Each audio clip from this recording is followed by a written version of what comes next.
The muddy waters of the Mara River surged around David Thompson's chest as he fought the current, a drowning lion cub clinging desperately to his shoulders.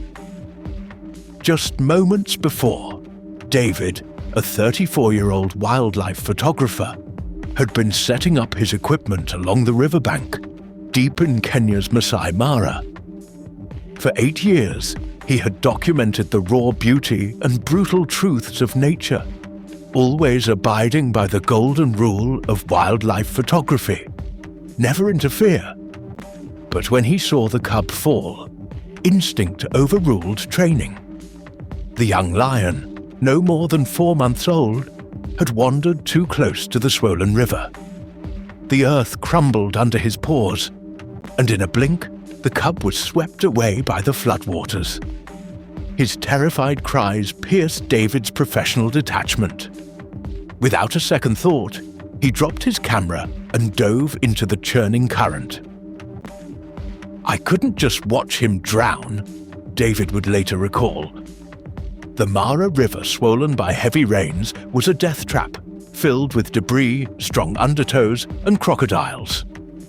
As he struggled toward the cub, a submerged log slammed into his shoulder, nearly knocking him unconscious. Pain radiated through his body, but he kept going. Finally reaching the cub, David grabbed the trembling creature and pulled him close. The lion wrapped his paws around David's neck, his tiny heart beating wildly against David's chest. With one arm holding the cub and the other paddling against the current, David fought to reach the bank, unaware he was being watched. Hidden in the brush along the riverbank, 5 lionesses had been tracking the cub's distress calls.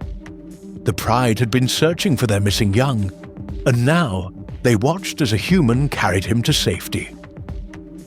As David reached the shallows, panting and soaked, he looked up and froze. 6 adult lions stood at the edge of the river, 5 lionesses and a massive dark-maned male. Their golden eyes locked onto him and the cub he held. David was still chest-deep in water, trapped with no escape. The pride remained motionless. Then the matriarch, a large lioness with scarred ears and a steady gaze, stepped forward. David braced for the worst. Everything he knew about lions told him he had just broken a sacred barrier. But what happened next defied every expectation. The matriarch's eyes weren't filled with fury. They held something else, something impossible to define at first. It wasn't threat, it was recognition. And astonishingly, gratitude. The cub began to mew softly, calling to his pride. The sound broke the tense stillness. Slowly, the matriarch waded into the water. David tensed, but the lioness stopped just 3 feet away and bowed her head. David stood frozen as the rest of the pride watched in silence. The lioness looked up again and met his gaze. Not the cold stare of a predator, but the calm, intelligent look of an equal. Then she moved closer and did the unthinkable. She groomed him. Her coarse tongue swept across David's forehead, an act of acceptance, the kind she would show to one of her own. David didn't move, hardly breathed. The gesture lasted less than a minute, but its meaning was clear. He was no longer an intruder. He had been accepted, however briefly, into their pride. The other lionesses stepped forward, their posture relaxed.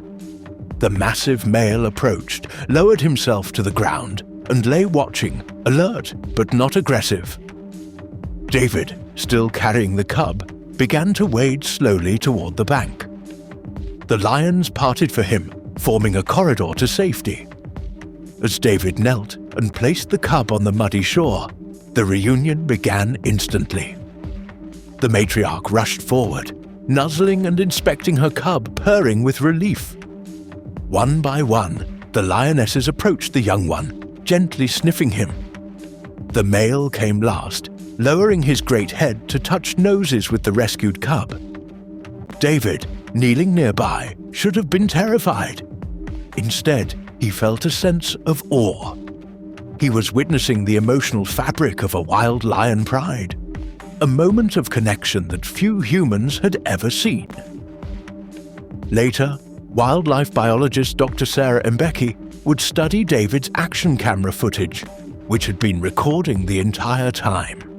The grooming behavior exhibited by the matriarch is typically reserved for pride members, she explained. That she extended it to a human suggests a level of recognition and gratitude we didn't believe was possible in wild lions. As the pride settled around their recovered cub, David began to back away, hoping to give them space. But the lions had other plans. The matriarch made a low rumble, a sound David had never heard before.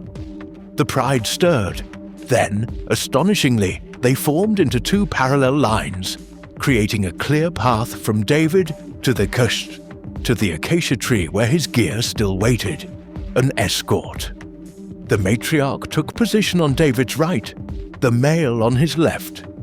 The lionesses flanked them, and together they walked with him, not as captors, but as guardians. The cub trotted beside his mother, occasionally brushing against David's leg in what felt like a gesture of thanks. At the end of the escort, the matriarch approached David once more. She tilted her head, studying him, then pressed her forehead gently against his. A final gesture of connection. "Thank you," David whispered, voice cracking. "Thank you for trusting me." One by one, the lions offered their farewells. Soft chuffs, nose touches, and quiet nudges. Even the male bumped David's shoulder gently with his massive head. The cub came last. He sat at David's feet, looked up with wide eyes, and let out a tiny mew. David knelt, stroked the cub's head, and whispered, "Stay safe, little one." Then the lions turned and disappeared into the golden grass, leaving David alone, dripping, stunned, and forever changed. The footage would soon circle the globe. Experts authenticated it. Documentaries dissected it. Jane Goodall herself called it one of the most remarkable displays of interspecies communication and gratitude ever recorded. In the following months, David continued his work in the Masai Mara. On several occasions, he encountered the same pride. The matriarch always acknowledged him with a chuff. And the cub, now stronger and growing into his role, would approach David's vehicle without fear, often lying in its shade.